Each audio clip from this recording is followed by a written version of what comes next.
पूर्व मुख्यमंत्री और डेमोक्रेटिक प्रोग्रेसिव आज़ाद पार्टी के नेता गुलाम नबी आज़ाद की पार्टी से एक और हाई प्रोफाइल एग्जिट हुआ है।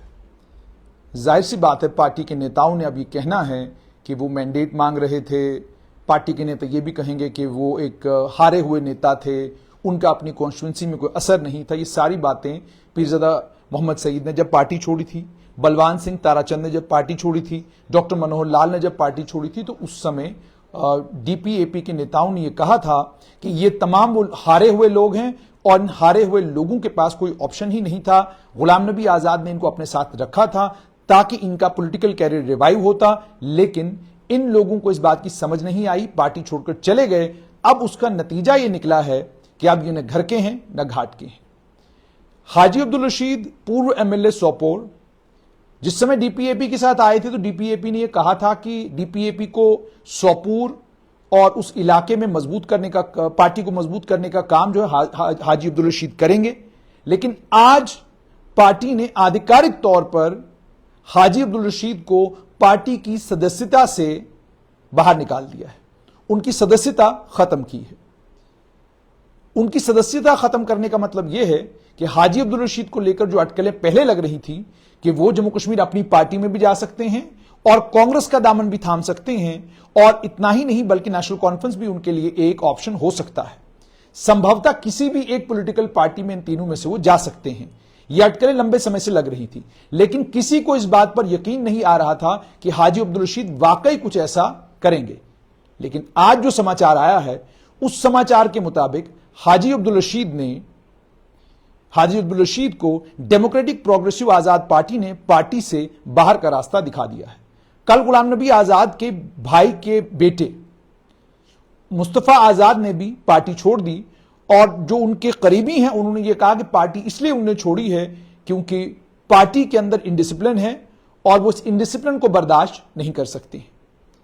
आखिरकार गुलाम नबी आजाद की पार्टी में हाई प्रोफाइल एग्जिट्स क्यों हो रहे हैं, इसको लेकर राजनीतिक विशेषज्ञों से जब हमने बात की थी, आपको याद होगा उस समय भी राजनीतिक विशेषज्ञों ने यह बात कही थी कि अगर चुनाव जम्मू कश्मीर में जल्दी नहीं हुए और केंद्र सरकार ने चुनावों को जम्मू कश्मीर में डिले किया, तो ये जितनी भी पार्टियां हैं जिन्होंने विंडो शॉपिंग की हुई है कि अलग अलग पार्टियों से लोग निकालकर अपनी पार्टी में लाए हैं, उनके लिए इन लोगों को अपनी पार्टी में लंबे समय तक रखना जरा मुश्किल हो जाएगा।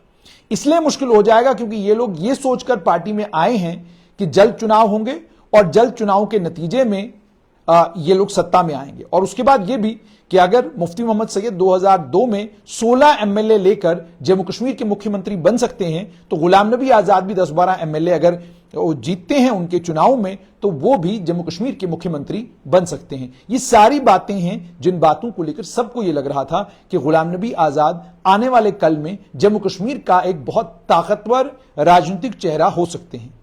लेकिन पार्टी से इन बड़े बड़े लोगों का निकल जाना और दूसरी तरफ जिन बाकी पार्टियों में लोग गए हैं वहां से लोगों का ना निकलना साफ तौर पर यह दर्शाता है कि गुलाम नबी आजाद जिस तरीके से अपनी पार्टी को जम्मू कश्मीर में मजबूत करने की कोशिश कर रहे हैं, वो कोशिशें कुछ ही हद तक कामयाब हो रही हैं। उन कोशिशों को यके बाद दीगरे झटके लग रहे हैं।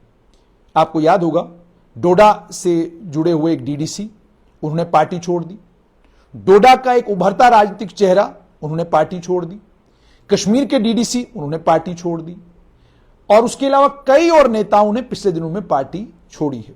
कुछ एक नेता पार्टी में शामिल भी हुए हैं, लेकिन हकीकत यह है कि गुलाम नबी आजाद की पार्टी में जो बड़े लोग आए थे, आहिस्ता आहिस्ता उन लोगों ने पार्टी छोड़ना शुरू कर दिया है। पीरज़ादा मोहम्मद सईद को भी लेकर भी स्ट्रेट लाइन पर हमने खबर चलाई थी कि गुलाम नबी आजाद ने अपनी किताब आजाद में यह बात लिखी है कि वो पीरज़ादा मोहम्मद सईद के साथ कितने अटैच थे, और जब 2002 और 2008 के कालखंड में 2005 से 2008 तक का जो उनका पीरियड था, जिस पीरियड में वो जम्मू कश्मीर के मुख्यमंत्री थे, उन्हें जब पीरज़ादा मोहम्मद सईद को अपनी कैबिनेट से बाहर निकालना पड़ा था, वो आज तक उस फैसले के लिए पछता रहे हैं। वो आज भी उसका पश्चाताप कर रहे हैं और उन्हें पीरज़ादा मोहम्मद सईद को लेकर आज भी इस बात का दुख है कि उन्होंने क्यों पीरज़ादा मोहम्मद सईद को कैबिनेट से बाहर किया था।